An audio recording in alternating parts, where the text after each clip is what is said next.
দেখিয়ে দিয়েছেন।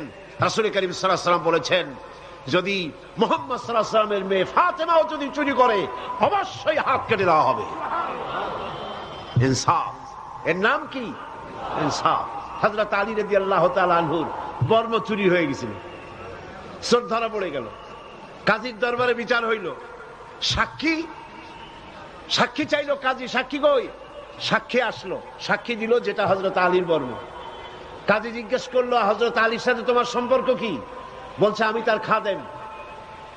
হযরতে আলী রাদিয়াল্লাহু তাআলা বিচার চালাচ্ছিলেন যে কাজী, সে কাজী বললেন যে খাদেমের সাক্ষী গ্রহণযোগ্য নয়, আমি সাক্ষী গ্রহণ করতে পারলাম না।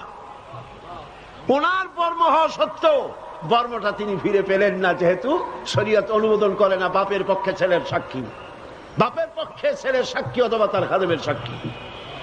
এর নাম বিচার। এর নাম কি? বিচার, সুবিচার। আমার বাপ, আমার মা, আমার সন্তান, আমার দল, এগুলি পৃথিবীর মানুষেরা করেছে, নবীরা করে নাই। সুবহানাল্লাহ। পৃথিবীতে আল্লাহ নবীরা এসেছেন এই কাজটি করার জন্যই, যে দুনিয়ার বুকে তারা ইনসাফ কায়েম করবেন। আর সেই ইনসাফ কায়েম করতে গিয়ে তাদের হাতে ছিল কোরআন। কি ছিল? অন্যান্য নবীদের কাছে ছিল কি?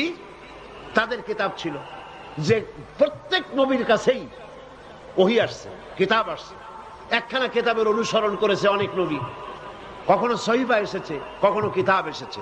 এখন কিতাব আসার রাস্তা বন্ধ হয়ে গেছে। কিতাব আর বলেন, কিতাব আর আসবে?